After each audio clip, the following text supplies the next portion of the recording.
Hello जी, मैं सुनीता बोल रही हूँ आबू रोड से। और मैंने जनधन योजना के तहत, प्रधानमंत्री जनधन लोन योजना के तहत मैंने एप्लीकेशन लगाई थी, अप्लाई किया था लोन के लिए। तो उसमें मुझे कहा गया कि आपको वो लोन का पेपर दिया जाएगा। उसमें आपका आधार कार्ड, जन आधार कार्ड और बैंक की डायरी की डिटेल और ये सब आपको देनी है। तो मैंने वो व्हाट्सअप की, तो उन्होंने मुझे क्या बोला कि बोले आपको दूसरे दिन मेरे को फ़ोन करके बोला गया कि बोले 1350 रुपये आपकी फ़ीस लगेगी, जो हाई कोर्ट की फ़ीस होगी और वकील की फ़ीस होगी। तो उन्होंने ये बोला, तो मैंने फ़ोन पे से मैंने पैसे डाले 1350 रुपये। फिर उसके दूसरे दिन बोले आपका अभी 5-7 मिनट में लोन कंप्लीट हो जाएगा। 5-7 मिनट की जगह उन्होंने पूरा दिन 24 घंटे लगा दिए।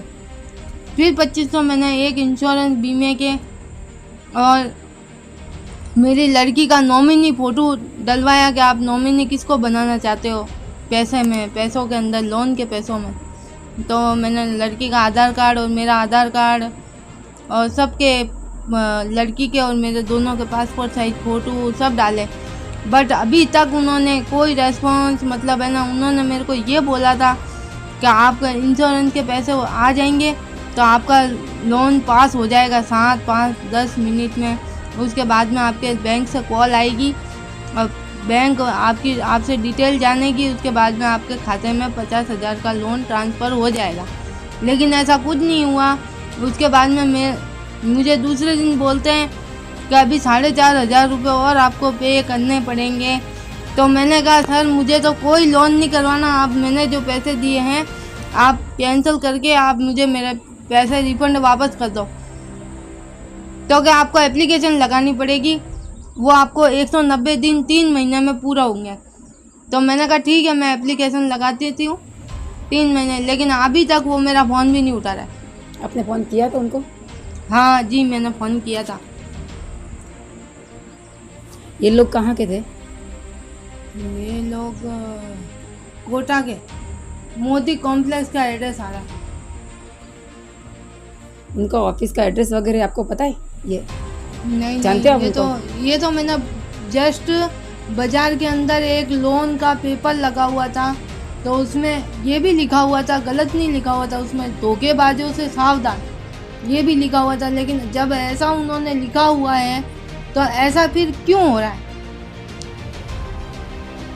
मेरा तो एक्सीडेंट हुआ था, इसके लिए मैंने दांत डलवाने हैं, मेरे पूरे शरीर की हालत पूरी डैमेज है, इसलिए मेरे इलाज के लिए मैंने ये लोन करवाने के लिए अप्लाई किया था। लेकिन इन लोगों ने तो और ही कुछ कारस्तानी कर दी। मैंने कैसे कैसे करके 1350 रुपये अलग डाले और तेज चौहान के नाम से फ़ोन पे डाले मैंने। तेज चौहान कौन है? जो फ़ोन पे का वो स्कैनर होता है उसका नाम तेज चौहान से था। ओके। ऐसा मेरे साथ बहुत बड़ा धोखा हुआ है, ये फ्रॉड है।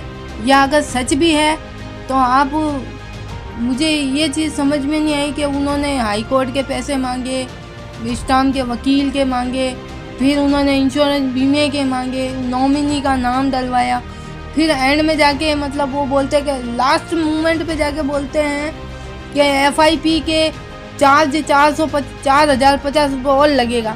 तो इतना पैसा लोन के लिए हम देंगे तो कैसे लोन होगा? और क्या गारंटी है 4,050 भर भी